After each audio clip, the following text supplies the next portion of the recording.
Halo, assalamualaikum warahmatullahi wabarakatuh. Kembali lagi di Miun Somplak. Oke guys, kita kembali lagi nih. Gua akan membawakan sebuah cerita kriminal tentang sebuah kasus menyedihkan dari Logan City, Queensland, Australia, yang menimpa seorang gadis berusia 12 tahun guys, yang itu bernama Tialek Alicia Rose Palmer, yang lebih dikenal dengan sebutan Tia atau Tia, yang menghilang pada tanggal 30 Oktober tahun 2015. Nah, si Tia ini merupakan anak angkat. Keluarga angkat Tia yang panik pada saat Tia ini menghilang langsung melaporkan hal ini kepada tim kepolisian. Dan 6 hari kemudian setelah pengaduan tersebut, tepatnya pada tanggal 6 November tahun 2015, polisi pun akhirnya menemukan Tia dalam kondisi yang sudah tidak bernyawa di 30 km ke selatan tempat dia terakhir dilihat. Nah, pada proses penyelidikannya ini terjadi drama yang cukup menarik karena ada pihak-pihak nih yang berusaha memutarbalikkan fakta dengan bersandiwara, namun pada akhirnya polisi ini dapat mencium sandiwara tersebut meski membutuhkan waktu yang hampir setahun, bray. Nah, apa itu dramanya dan bagaimana kisah lengkapnya? Langsung aja yuk kita masuk ke alur ceritanya.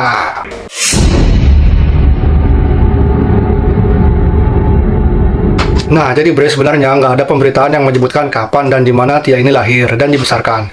Yang selalu disampaikan oleh berita ialah Tia ini sudah berada di tempat panti asuhan semenjak dia ini berusia 7 tahun, Bray. Ibu kandungnya ini bernama Cindy Palmer. Dia adalah korban dari KDRT yang menyadari bahwa memang suatu hari nanti dia akan meninggal karena situasinya yang terpuruk itu. Dia pun khawatir anaknya akan sendirian berada di rumah tersebut. Dan sehingga Cindy Palmer ini pun membawa si Tia kecil ini pergi ke departemen anak-anak untuk meminta bantuan. Dan pada awalnya ibu kandungnya si Tia ini mengaku sangat berat hati untuk berpisah dengan si Tia ini, Bray. Tapi akhirnya dia ini pun yakin kalau keputusannya ini ialah keputusan yang tepat karena Tia ini pasti akan lebih merasa aman gitu kalau di sana. Pada saat si Tia berusia 12 tahun, akhirnya Tia ini mendapatkan keluarga asuh, yaitu keluarganya Rick dan Julian Turbo.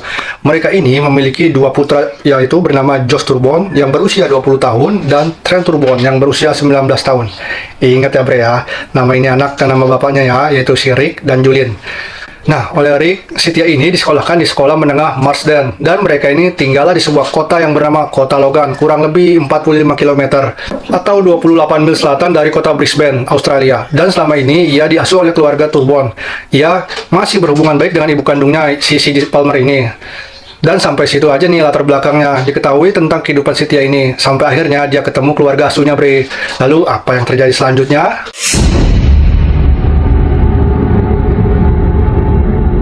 Pada tanggal 30 Oktober 2015 ini, Rick mengantarkan Tia ke sekolahnya seperti biasa. Namun sampai malam hari, si Tia ini nggak balik-balik nih, Bray.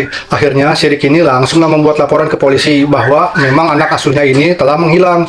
Rick pun juga memberitahu kepada polisi bahwa dia ini terakhir kali melihat Tia ketika ia mengantarkan si Tia ini ke sekolah. Nah, ketika ditanya lebih jauh, kemungkinan apa yang mungkin terjadi kepada anak angkatnya ini, Rick mengatakan bisa jadi aja kalau si Tia ini melarikan diri dari rumah mereka. Dan si Julin pun, yaitu istri si Rick, ibu angkatnya si Tia ini pun menguatkan pernyataannya dari lakinya tersebut, dengan mengatakan bahwa kejadian hilangnya si Tia ini sudah sekian lama terjadi. Dia emang sering gak pulang ke rumah, Pak, kata si Julin ini. Ya, sempat sih terbersit dalam hati polisi itu kalau udah sekian kalinya ini anak hilang. Kenapa baru sekarang lapor polisi? Kenapa sebelum-sebelumnya nggak pernah lapor? Sempet tuh kepikiran polisi itu. Tapi waktu itu nggak diambil pusing nih sama tim kepolisian. Karena memang yang terpenting bagi mereka pada saat itu ialah menemukan si Tia ini terlebih dahulu. Ya, kan akhirnya setelah laporan itu dilakukan tuh pencarian besar-besaran dan berhari-hari kemudian tuh, Bre. Nah, akhirnya nih tubuh Tia pun ditemukan pada tanggal 6 November di tepi sungai Pimpama sekitar 50 km atau 31 mil dari rumah keluarga angkatnya ini, yaitu keluarga si Turbon, Bre. Nah, pada saat itu Tia ditemukan sangat mengenaskan nih, Bre. Dimana dia ini ditemukan hanya menggunakan pakaian dalam, Bre, dan tubuhnya ini sudah dalam keadaan yang sangat-sangat membusuk. Sampai-sampai nih ya, polisi pada waktu itu tidak dapat mengenali apakah ini mayat laki-laki atau mayat perempuan. Setelah menemukan mayat tersebut, polisi pun lalu memasang garis TKP besar dan tim forensik pun langsung menyisir daerah tersebut untuk bisa menemukan petunjuk atau bukti-bukti yang dapat dipakai untuk menangkap si pelaku perbuatan keji ini. Polisi pun mengimbau kepada siapapun yang berada di sekitar tempat kejadian perkara pada minggu itu menjelang penemuan jasadnya si Tia ini untuk melaporkan sesuatu yang mereka anggap mencurigakan. Dan setelah polisi melakukan tes DNA di hari yang sama, akhirnya polisi mengumumkan bahwa ini betul jasad si Tia. Awalnya kan nggak diketahui tuh, cewek-cowoknya aja nggak ketahuan waktu itu, saking nggak busuknya si Tia ini. Dan dari sini semua penyelidikan itu dimulai, Bre.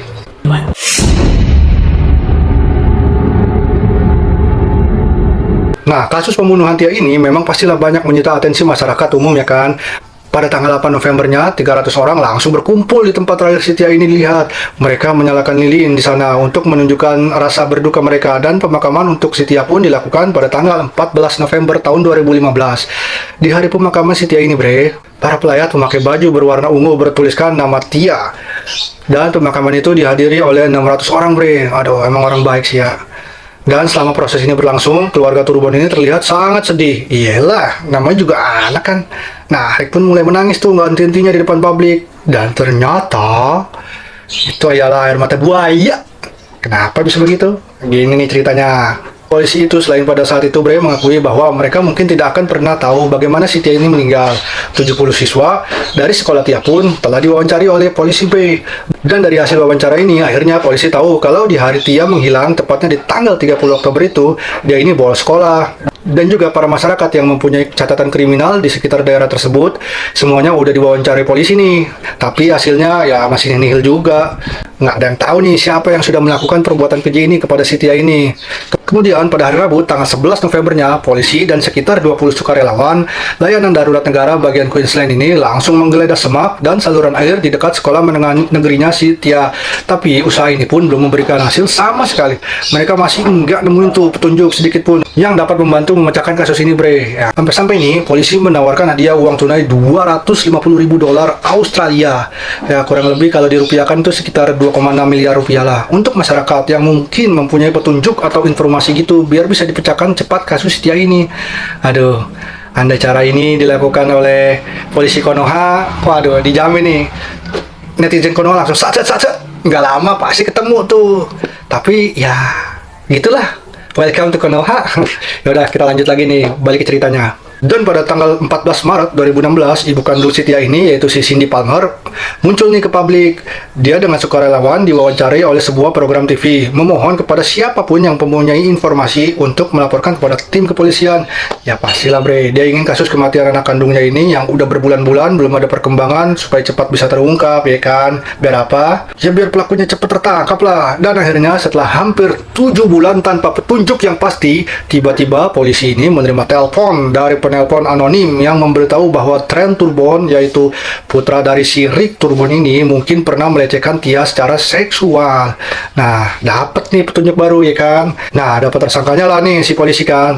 Tersangka dengan motif yang manuk akal sih sebenarnya. Nah, akhirnya masuk dalam pantauan nih keluarganya si Turbon nih. Dan penelpon anonim itu juga melaporkan bahwa di malam sebelumnya hilang si Tia ini, keluarga ini lagi ngadain rapat. Karena mendapatkan petunjuk dari penelpon anonim itu, polisi pun akhirnya kemudian menjadap rumah keluarga si Turbon, di mana mereka mendengarkan bahwa Rick melatih putra-putranya untuk menceritakan alibi mereka kalau ke polisi menanyakan sesuatu tentang Tia. Contoh misalnya gini, nanti kalau bisa polisi nanya kayak gini, kalian berdua harus jawab kayak gini ya. Udah diarahin tuh sama orang tua mereka. Kedengeran tuh dari rekaman sadapan tadi. Tapi walau demikian belum cukup kuat sih bukti ini untuk dijadikan alasan penangkapan mereka. Cuma ngomong kayak gitu doang sih, ini takutnya bermakna lain. Ya bukan ingin membunuh si Tia atau soal razia kematian si Tia ini. Nah, jadi polisi pun masih terus memantau keluarga si Turbon ini.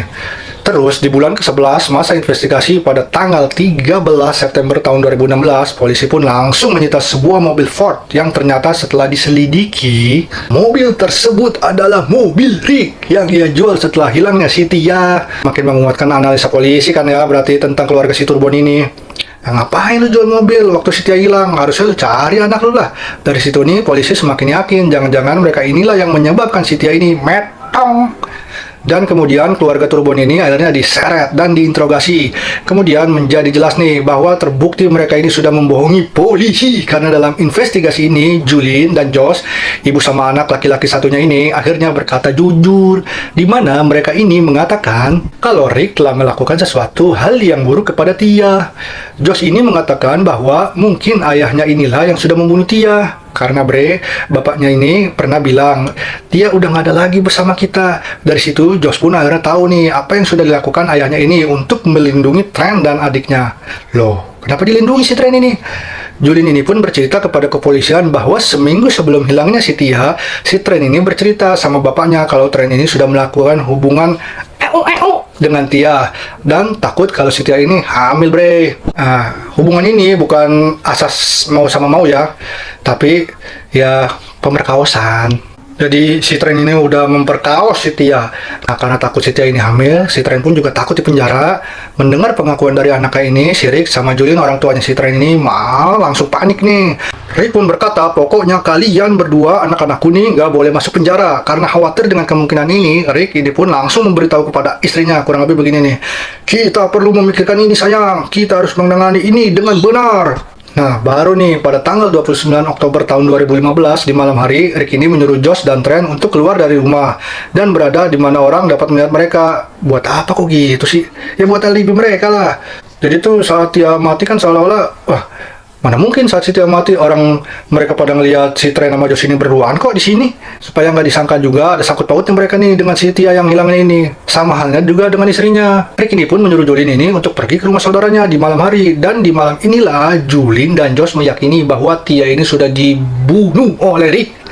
Julin ini juga menambahkan informasi kalau di malam itu setelah mereka ini pulang ke rumah, mereka berempat duduk gitu bareng di ruang tengah. Di saat itu Rick juga menegaskan kepada keluarganya, jangan bertanya apapun dan cobalah untuk menjadi normal. Semakin sedikit yang kalian tahu, semakin baik itu.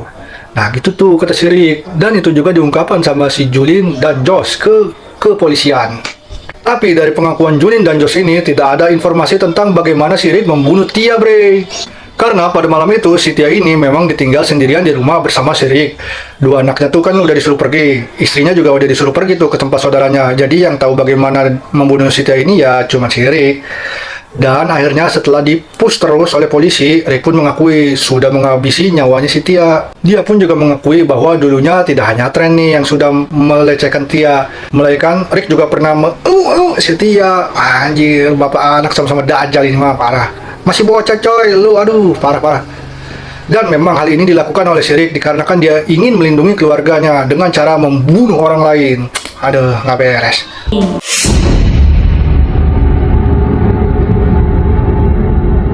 Dan pada tanggal 20 September tahun 2016 pun, polisi langsung nih mendakwa si Rick Turbon atas pembunuhan Tia, sumpah palsu, dan upaya untuk memutarbalikkan proses peradilan juga. Nah, lantas Rick dijatuhkan hukuman seumur hidup dan dia ini juga sempat pingsan tidak lama setelah penangkapannya. Oh, untung nggak kesurupan. Dan polisi juga sudah menduga nih, sepertinya sempat dia ini meminum pil sebelum penangkapannya dalam upaya bunuh diri. Dan Rick ini pun tidak memenuhi syarat untuk pembebasan bersyarat sampai tahun 2036 mendatang. Dan lama-lama lu busuk lu. Selain itu, Rick Turbon ini juga didakwa melakukan incest dan pelanggaran sumpah palsu. Nah, saudaranya si Josh dan ibunya si Julin pun didakwa dengan sumpah palsu juga, karena sudah menghalangi proses investigasi dan akhirnya mereka ini mengaku bersalah dalam persidangan terpisah, bre. Tren menerima hukuman 4 tahun tapi akan dibebaskan bersyarat setelah 16 bulan masa penjaranya. Saudara laki-laki dan ibunya juga udah dibebaskan setelah mereka menyelesaikan hukuman 3 dan 6 bulan penjara. Oke, bre, itu dia tadi cerita tentang pembunuhan caleg farmer di Australia. Nah, semoga dengan kejadian-kejadian seperti itu nggak terjadi lagi lah, khususnya di negara tercinta ini, Indonesia, bukan Konoha, oke? Nah, buat apa lu ngangkat anak, kalau cuman akhirnya buat di perkawasaan malah dibunuh? Atau mendingan langsung ngangkat istri orang, atau janda? Jadi kan lu nggak perlu memperkaos, lu kawinin langsung. Jadi lu yang dibunuh sama bini lu. Ya udah. Makin ngaco aja nih omongan. Terima kasih ya udah menonton film ini ya, semoga kalian terhibur dan mohon maaf bila ada salah-salah kata. Oke, dan tolong bantu support channel gue ini dengan cara like, subscribe, dan share video ini. Semoga kalian suka dah ya. Ya udah, kembali lagi di next video berikutnya. Wassalamualaikum warahmatullahi wabarakatuh. Bye bye.